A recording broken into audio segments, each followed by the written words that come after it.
The British justice system is the envy of the world. But in the past, mistakes have been made.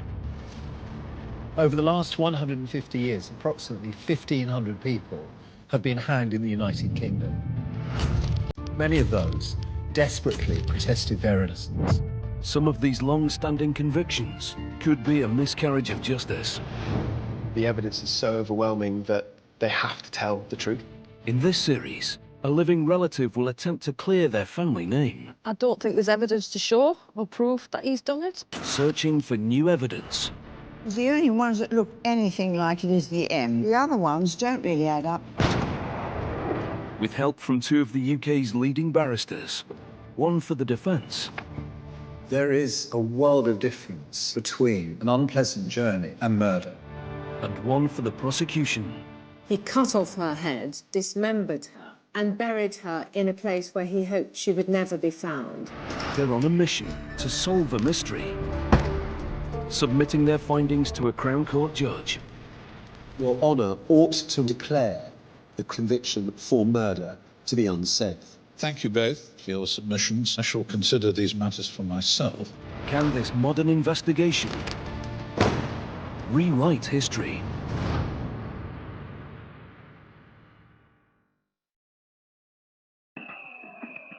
On the 31st of December 1934, whilst the country was revelling on New Year's Eve, a brutal murder was taking place.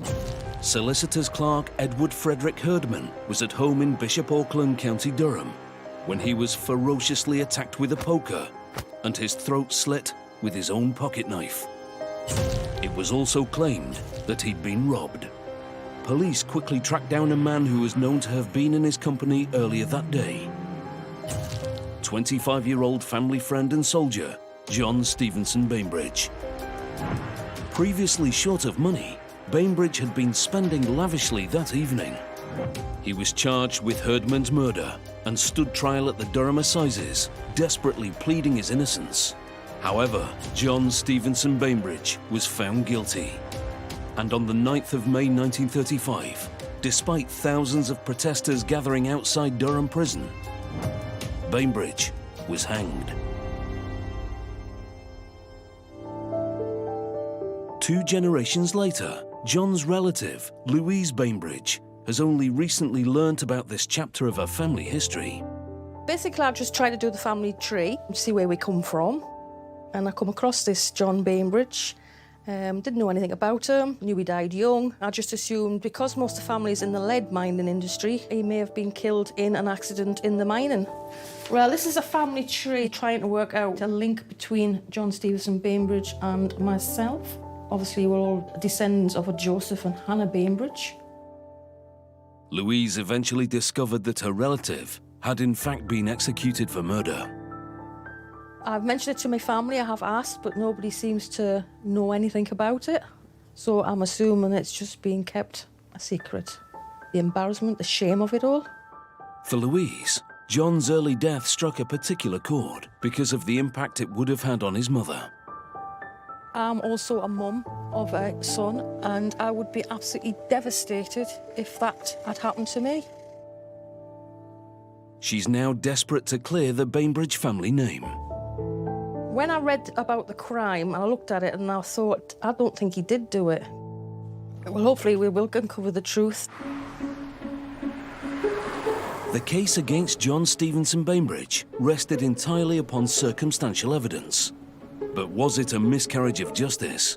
And can a modern-day legal team find any new evidence to overturn this near-century-old conviction? With almost 40 years' experience, Jeremy Dean QC is one of the country's leading defence barristers. Sasha Was QC was called to the bar in 1982 and made Criminal Silk of the Year in 2015. Louise has travelled to London to meet the barristers. Louise, nice to meet you. Lovely to meet you. Sasha. Hi, Louise, Jeremy. Nice to meet you. Well, thank you for coming along today. I am a barrister who prosecutes and defends, but for the purpose of this investigation, I'm going to be looking at all the evidence from the prosecution perspective. However, if material comes to my attention which causes me to be uncomfortable about the safety of this conviction. I will put that forward and support what Jeremy says, all right? Yeah. My role's slightly different. I'm a defence lawyer, and I'm going to be looking at John's case from that point of view, looking for new arguments to put before the judge, hopefully so that I can maintain that John Bainbridge's conviction is unsafe. You obviously know a little bit about the case. How did you feel when you found out what happened to him? I was actually quite shocked. I didn't think, well, nobody thinks that we have history like that in our background, Yes. but I don't know a lot about how we got there. Yeah. So obviously this is my journey to find out. That he didn't do it, or may not have done I would love to find out he didn't do it. I mean, it won't change anything. No. You know, he's obviously been hanged, Yeah. but it would be really, really nice to find out. All right. You know. Thank you very much for coming along today, and it was lovely to meet you. Yeah. Nice to meet Great to meet you, Thank you very much. John Stevenson Bainbridge was born in Bishop Auckland in 1909. When his father died in 1931, it appeared to be just John and his mother left living at the family home. He began working as a junior solicitor's clerk in the same firm as senior clerk, Edward Herdman, who was also a neighbour and family friend. But in March 1934, John enlisted as a soldier in the Durham Light Infantry and was eventually stationed at Blackdown Camp in Surrey. And that same year, he became engaged to his girlfriend. On New Year's Eve, he was back home in Bishop Auckland on leave, and even by his own admission, was one of the last people to see Edward Herdman alive. But was he Herdman's killer? Jeremy and Sasha are beginning their investigation by examining the key facts of the case. On New Year's Eve 1934, John Stevenson Bainbridge called at the home of Edwin Herdman, and John Bainbridge asked Edward Herdman to draft him a will. Now, John Bainbridge left Edward Herdman's house at 7:45 p.m. with Herdman's daughter, Jenny. However, when Jenny Herdman returned to the family home at 9:50 p.m, she found that her father had been beaten with a fire poker, and he'd also had his throat cut with a penknife. It looked like he had money missing from his office. Now, given that John Bainbridge was one of the last people to see Herdman alive, police traced him to Gateshead. They questioned him, and they found that John Bainbridge had been spending money freely that evening. And on New Year's Day, John Bainbridge was arrested, and he was charged with the murder of Edward Herdman. Now, critical evidence included an envelope containing some money, and there was blood staining on some of that money. And that had been sent to a fellow soldier in Bainbridge's regiment. And the prosecution alleged that the handwriting on the envelope was Bainbridge's. Now, Sasha, what do you make of it?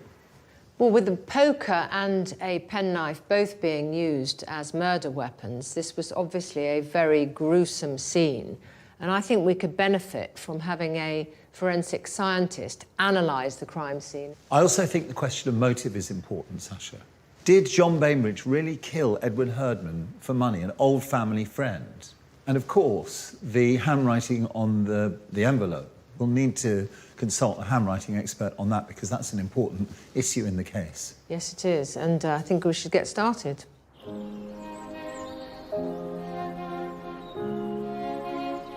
"85 years on, John Bainbridge's relative Louise wants to learn more about how events unfolded on the day of Edward Herdman's murder.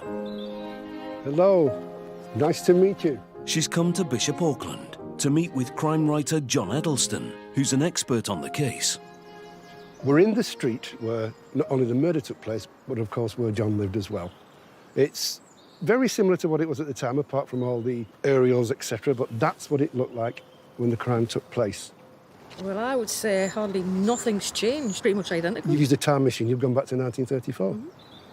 Yes, it is. Now, the crime took place in that house over there, and John lives down there. So it's about a minute's walk from one to the other. Now, the two families knew each other quite well, and he was a regular visitor at the house. When he came home on leave, he quite often called just to say hello.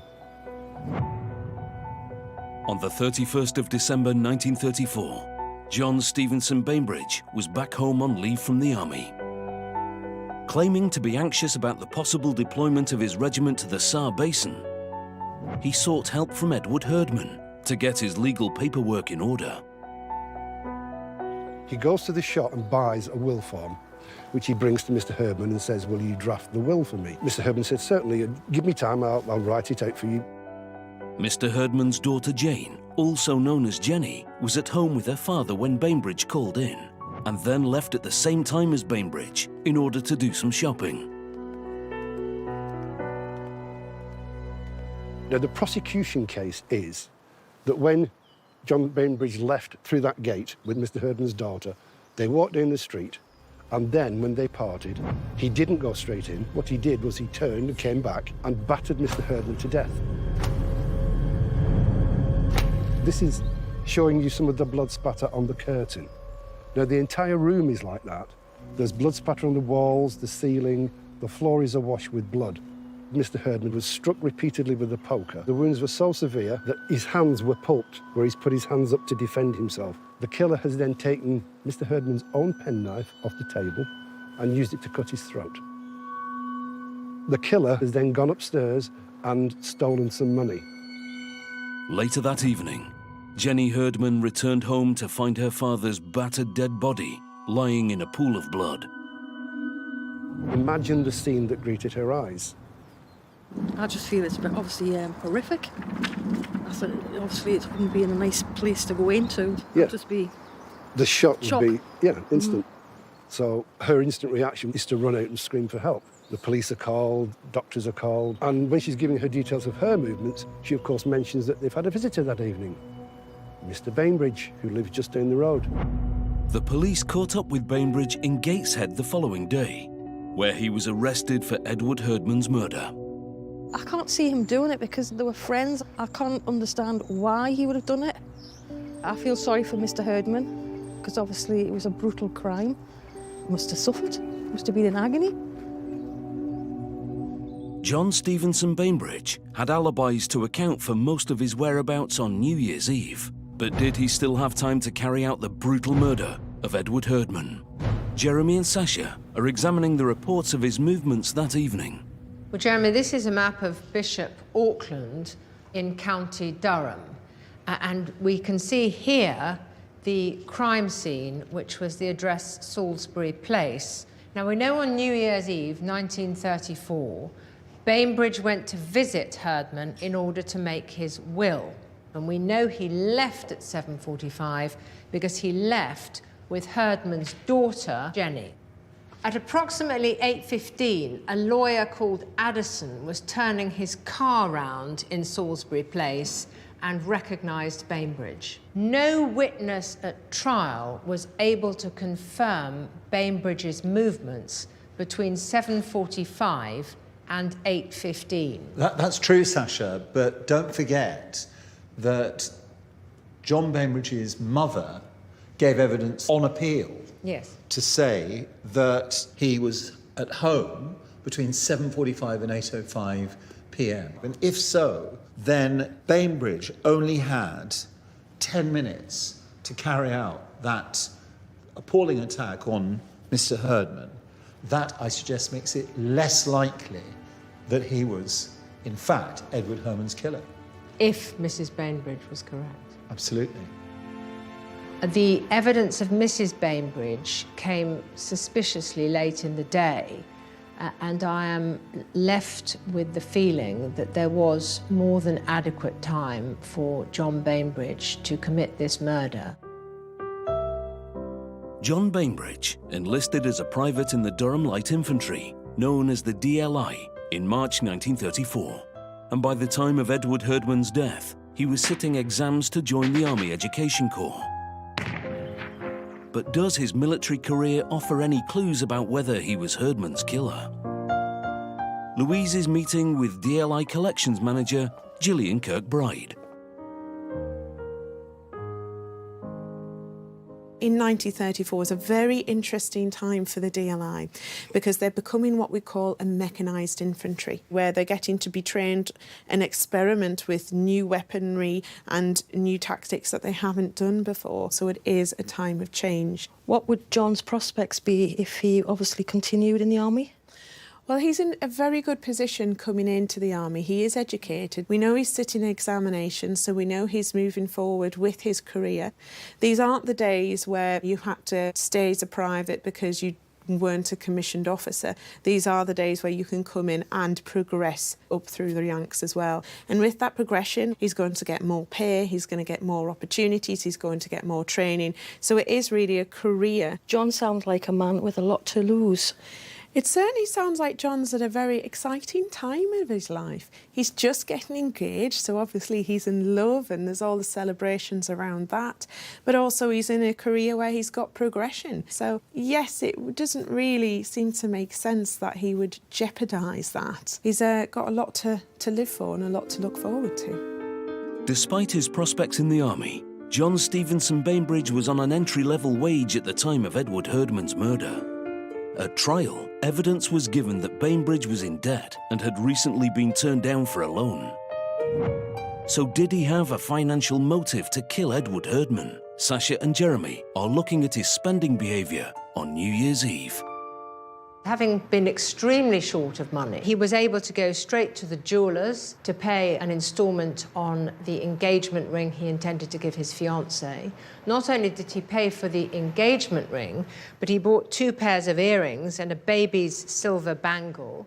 He then went out later that evening where he was freely spending money at a public house. So having gone from somebody in relatively dire financial straits, suddenly, having left the house of the deceased, money was flowing like water. Firstly, there's no evidence that any of that money came from Edward Herdman. Secondly, this was New Year's Eve. So a spending spree, drinking, partying, none of that's out of sync with the behaviour of a soldier having to return to service within a day or two. Well, you say that, but this was a time before credit was readily available. And indeed, John Bainbridge had tried to get credit and been refused.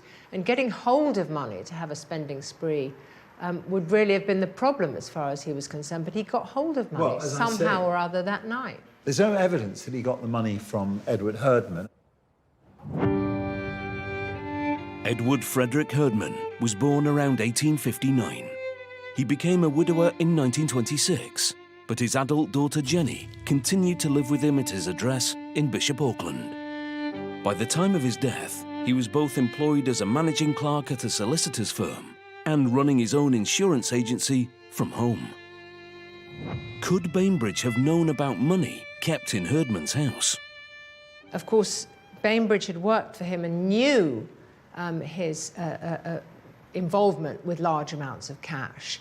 So it would have been the easiest thing in the world for Bainbridge to locate where a certain stash of money was kept and to take that with him. Well, it would have been if there was evidence that he did it. But there's no evidence of animosity between Bainbridge and Herdman. That's right, that's true. And furthermore, all the indications are that the Bainbridge family and the Herdman family were family friends. So the backdrop to this brutal killing, and it was a brutal killing, isn't there. That's the complicating factor. Let's take a step back. Just imagine this scenario that he'd gone to Herman saying, look, I know you have a lot of money, I have none, please can you lend me money? And Herman said no. And suppose an argument broke out. And you and I both know that in the heat of an argument, people can behave violently in a way that is wholly out of character and without any discernible motive. So I don't think we should be too simplistic about this. Louise is meeting up again with case expert John Eddleston. She wants to learn more about Bainbridge's behaviour later on New Year's Eve, when he went to Gateshead, after he was said to have killed Edward Herdman. Was he acting suspiciously? He meets his girlfriend at the pub where she works. He waits till she's finished working, and after that, they go to a Mr. Hogg's establishment, and they play various games there. And in fact, the building where the games took place is that one, directly opposite to us. And one of the games they played involved a pack of cards. It's called Murder. And the way it works is the cards are dealt out, and the important cards, as far as we're concerned, are the king. The king will play the detective. The queen will be the victim. But most importantly, for our purposes, is the ace of spades. Because the ace of spades, whoever gets that, is going to be the murderer. And of course, in this case, it was your ancestor Bainbridge who gets the ace of spades. By extreme coincidence, Bainbridge was chosen as the murderer in the game, just hours after he was said to have killed someone in real life. Now, everybody who's present at the party says that this man, who the prosecution say has just committed a brutal murder, he didn't show any signs of distress whatsoever. He just joined in with the game. The newspapers of the time made a great deal of this game of murder where a brutal killer was given the role of murderer for the second time in an evening. Murder game on tragic night. I wouldn't have thought he would have been able to play a game of murder after he's supposedly committed the crime of murder. I personally, at the moment, I think he hasn't done it. I don't think there's evidence to show or prove that he's done it. None of John Bainbridge's friends claim to have noticed anything unusual about him at the New Year's Eve party. However, the attack on Mr. Herdman was ferocious, so could there have been signs on Bainbridge's clothing? The barristers want a modern-day perspective on the blood evidence in the case, so they're meeting forensic scientist Dr. Philip Avenel. What sort of quantity of blood was found from records that you were able to look at? The deceased himself was very blood-stained, Yes. and his head was very blood-stained. There was blood staining described on the front of the press here.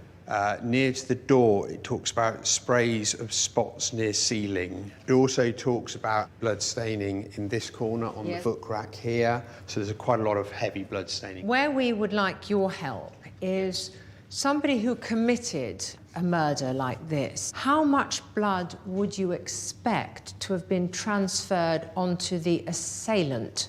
It can be anything from no blood at all to a reasonable amount, and by that I mean sort of small spots and splashes up the arms and on. So technically, the assailant could have actually been blood-free. That's right, yes.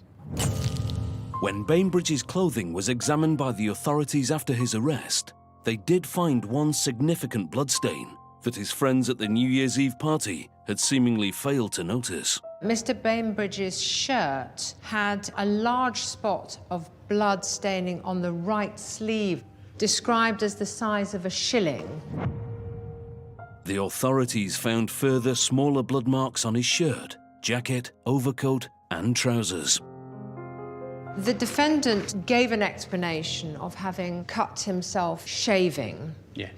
Are you able to say whether the blood patterns found were consistent with a shaving cut? Well, yes, it could have been caused by that. There were only a couple of stains that were actually visible with the naked eye. The rest of it had to be seen with a microscope, which implies that the blood staining is a lot less than the descriptions would lead you to believe. So there's nothing about the blood findings in this case that's necessarily indicative of John Bainbridge having been involved in a violent incident? No, there's nothing described within these notes that would lead you to believe that, no. Thank you so much. That's been really helpful. Very nice to meet you. Thank you. Let's meet you. In favour of the defence, the findings are equally consistent with John Bainbridge having cut himself shaving as that he was the killer. Louise is keen to explore some of the press coverage from John Bainbridge's trial and has come to Clayport Library in Durham. The trial began at the Durham Assizes on the 4th of March 1935, before Mr. Justice Goddard. Well, the judge looks very stern. I'm not too sure I would like to be in front of him. Bainbridge, smartly dressed, as before, followed the evidence with the same calm attention, occasionally passing notes to his counsel. I'll be a nervous wreck if it was me standing there. In his initial statement to police, Bainbridge had claimed he had suddenly come into money on New Year's Eve as a result of a £5 loan from an individual he refused to name. At the trial, he was pushed by the judge to identify the lender, and there was a shocking revelation. The judge, can you give any reasons why you should not answer? It would cause a lot of trouble. Was it a woman? Yes. Do you think her husband would object if he knew you borrowed from her? Yes. Bainbridge had revealed that the lender was a woman and hinted at a possible illicit relationship. I'm intrigued to find out who this mystery woman is. I think he's probably refusing because he cares about this person. Possibly could have had an affair with her, and he'd rather not say who it is. On the final day of the trial, the judge tried again to get Bainbridge to identify the mystery woman. I give you one last opportunity, Bainbridge. From whom did you borrow the money? There is a tense moment. All eyes are turned upon the smart, military-looking man. Bainbridge draws himself erect, looks at the judge squarely in the face, and then, I still refuse to answer. Must think a lot of this person to protect her to the extent he has done, right to that very, very end. He knows what the consequences of the trial would be. I honour them for that. I respect them for that. Don't think I could do it, like.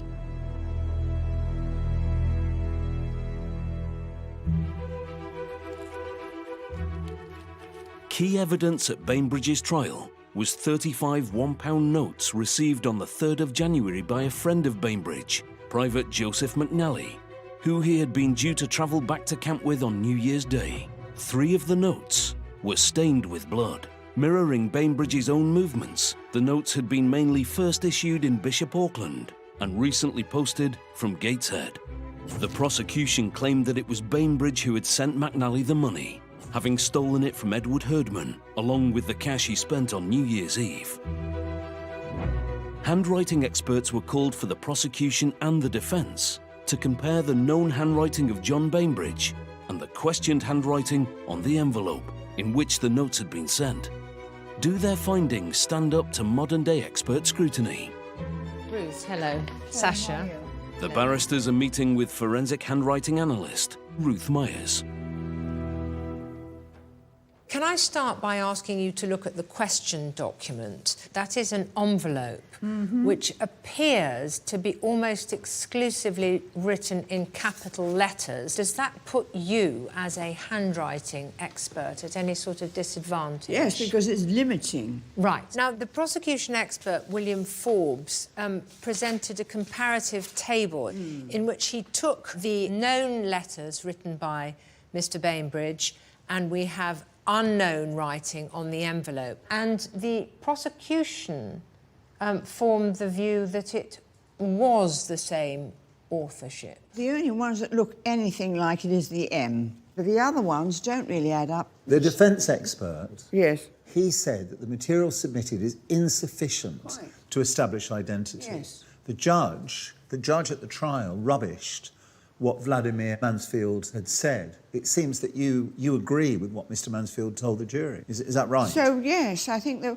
maybe the judge was prejudiced in some way. And the other thing, there was a witness at the trial who gave evidence that she recognised the defendant's handwriting, and the judge heavily promoted non-expert recognition of handwriting. Well, in what right had he got to? Because she was a layman. She didn't know anything. So when the prosecution expert, William Forbes, told the jury that the 2 documents were written by the same person, that was not a conclusion you believe he could safely have reached. Is that right?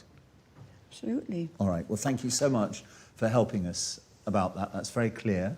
And thank you very much for coming. You're welcome. Yeah.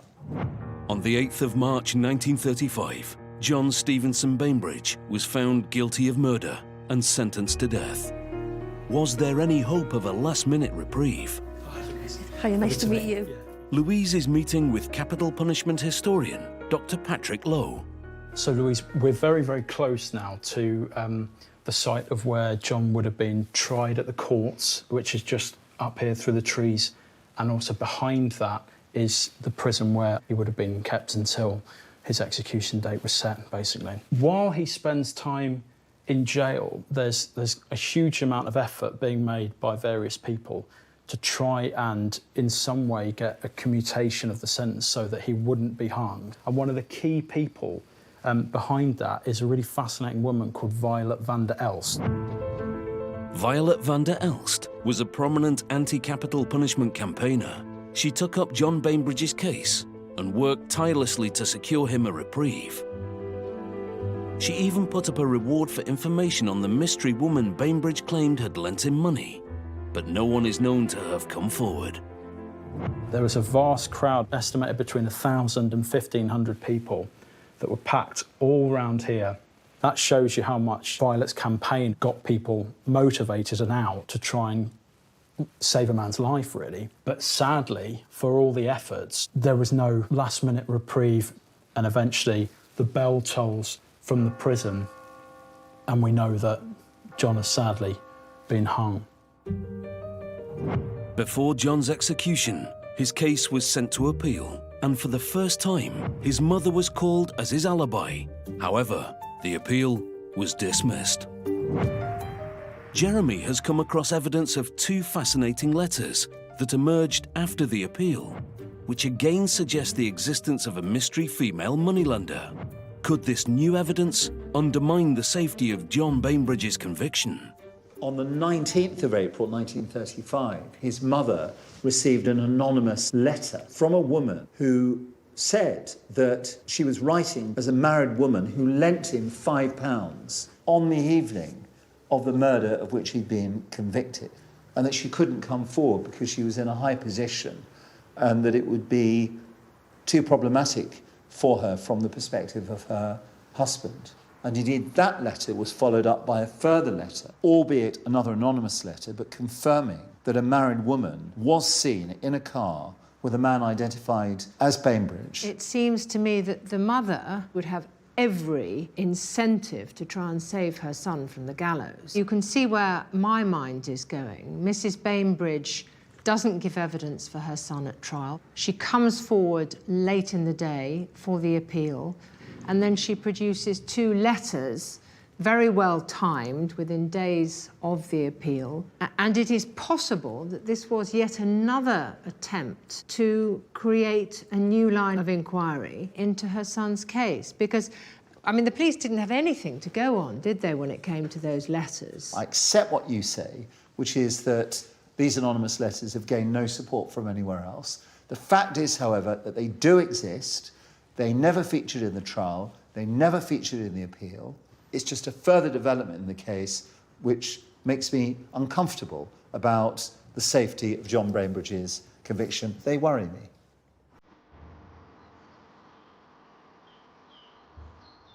Following his execution, John Stevenson Bainbridge's body was buried in the grounds of Durham Prison. Louise has come to the prison to pay her respects. I'm looking at the map of Durham Prison burial ground. It shows you where John Bainbridge is buried, and I believe it's in plot 35. He's somewhere buried over that wall. I've got a copy of John's last plea, and it says, "My last plea for clemency concerns others more than myself. My people, my fiancé and my friends are suffering even more intensely than I." Comes across to me as a very caring man. He obviously loves his family. The person I feel the most sorry for would be his mum. I'm also a mum of a son, and I would be absolutely devastated if that had ever happened to me.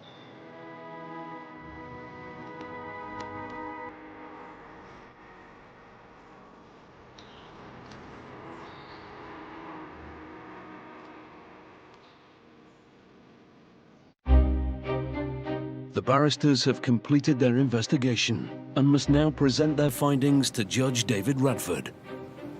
The case against John Stevenson Bainbridge was a strong circumstantial case, and nothing that has come to light as a result of our investigations has undermined the strength of that case.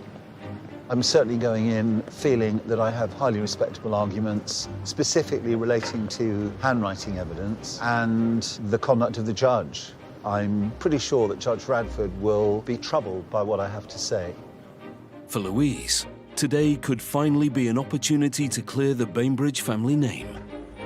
I'm feeling a bit nervous, I'm feeling excitement, and I'm obviously looking forward to see what the outcome would be. Hopefully in favour, but we'll have to see what the facts say. Hello, Louise. Good to see you. Hi, Louise. Hiya. Nice to see you again. Well, we're here for judgment today. Are you hopeful? I am hopeful. I would like to see him cleared, but obviously we'll just have to wait and see. I think we're being called in now, so if you follow me. Yep. With over 14 years' experience as a senior Crown Court judge, David Radford has presided over some of the UK's most infamous trials. And he'll be treating this case like any other. Good afternoon. Please take a seat. I'm here today to consider, with the assistance of learned counsel, the safety of the conviction of John Stevenson Bainbridge of the murder of Edward Frederick Herdman. And now, Mr. Dean, would you like to make submissions in respect of this case? First, no identifiable motive can be attributed to Mr. Bainbridge for having so viciously killed Mr. Herdman. Their families were friends. They had worked together at solicitors before. The proposition that Mr. Bainbridge so violently assaulted Mr. Herdman because he wanted money is not evidenced and is far-fetched. It's true that on the evening in question, Mr. Bainbridge did spend money in relatively significant terms, but this was New Year's Eve, and his actions have to be seen in that context. Secondly, a modern-day forensic scientist, Dr. Phil Avenel, said it's impossible to quantify how much blood might be recovered on an assailant's clothing, but it is conceivable that the blood on Mr. Bainbridge's clothing could have come from shaving. Finally, I come to the question of handwriting evidence. In the trial, the judge became very involved in this issue.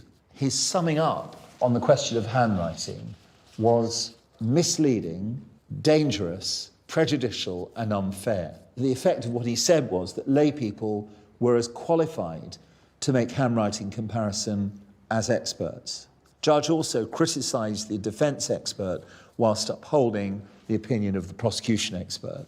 But in the course of our inquiry, we had the benefit of hearing from Ruth Myers, a modern-day handwriting expert. She said that there was insufficient material to make a comparison. And that's exactly what the defence expert said at trial, and that's exactly the expert the judge criticised. My submission, the handwriting evidence in this case was pretty worthless, and yet it was promoted to a high level by prosecution and judge. Now, having regard to the overall circumstantial nature of the case, it's my submission that Your Honour should, upon consideration, treat the conviction of Mr. Bainbridge for the murder of Edward Herdman as unsafe. Thank you very much indeed, Mr. Dean. Miss Wass, please. It was well documented that John Bainbridge had money difficulties at this time. So if there was any motive in this case, it is right to say that it was financial. John Bainbridge had worked with Edward Herdman in the past and knew that Mr. Herdman kept money in the house. Important evidence in this case was a letter addressed to Private McNally.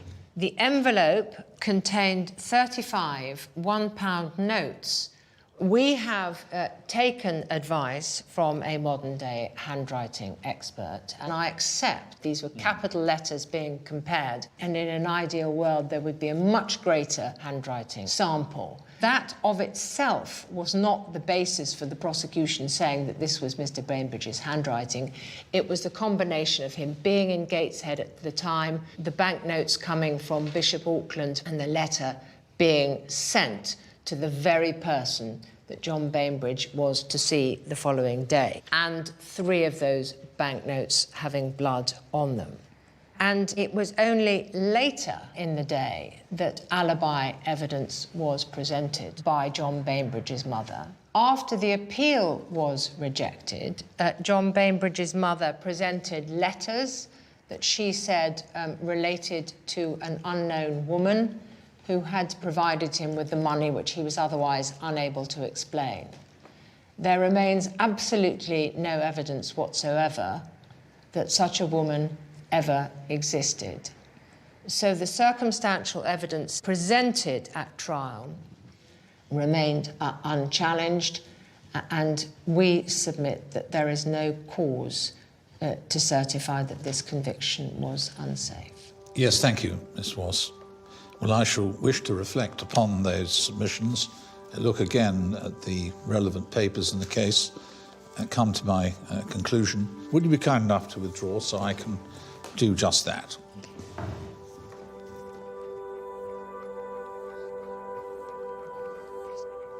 Louise, you've heard my submissions, Sasha's submissions. How do you feel about things? I just feel it's very close. You know, there's not a lot of evidence to say either way. Yeah. So you're still undecided. The jury's out. I am totally undecided. Yeah. I was confident that maybe it would have been in my favour. Yeah. But listen to that evidence there, I'm not so sure. Did John Stevenson Bainbridge brutally murder Edward Frederick Herdman with a poker and a pocket knife? Or was he protecting the reputation of a mystery woman and subjected to an unfair trial? The judge is now ready to deliver his verdict. Mr. Bainbridge knew the deceased, is likely to have known that Mr. Herdman had money in the home. At trial, handwriting evidence was called by both the prosecution and the defence. Mr. Dean has pointed out that the trial judge summed up this evidence wrongly. Another facet of the circumstantial evidence related to the finding of blood on the defendant's clothing. The judge, in his summing up, suggested to the jury that they might well feel that if the case depended upon bloodstains, they would not consider convicting the defendant for a minute. However, it was far from being the only evidence. The defendant relied on an alibi necessarily involving his mother. She gave no evidence at the trial, and her evidence, when heard on oath in the Court of Criminal Appeal, was rejected. The defendant's explanation for having the £5 to spend at the jeweller's was that he had obtained this from someone who had lent him the money shortly before he went to the jeweller's. Not naming this person when facing a death sentence is, in my view, extraordinary. As Miss Wass pointed out,